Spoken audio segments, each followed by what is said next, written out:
आता सध्या अंगणवाडी सेविका या पडताळणी करत आहेत, ई-के-वाय-सी करत आहेत.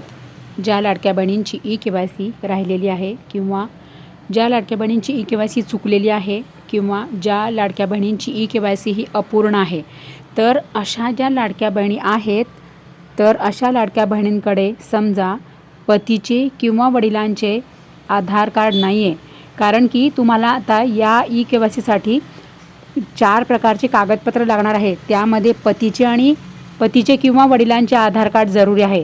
जर तुमच्याकडे हे दोन्ही पण नाही आहे तर तुम्ही ई-के-वाय-सी कशी कराल? अंगणवाडी सेविकांकडे किंवा तुम्ही पंचायत समिती कार्यालय किंवा जिल्ह्याच्या ठिकाणी जर तुम्ही गेलात तर जिल्हाधिकारी कार्यालयामध्ये तुम्ही कोणते कागदपत्र न्यायचे, कोणते अर्ज न्यायचे आणि कसे अर्ज लिहायचे आहे, हे सगळं मी तुम्हाला मोठ्या व्हिडिओमध्ये सांगितलेलं आहे.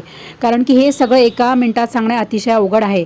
खाली डावीकडे सर्कलमध्ये माझा प्रोफाईल फोटो आहे, त्याखाली पांढरा त्रिकोण आहे, त्यावर टच करा आणि लवकर मोठा व्हिडिओ बघा आणि तसं संपूर्ण ई-के-वाय-सी लवकर पूर्ण करा.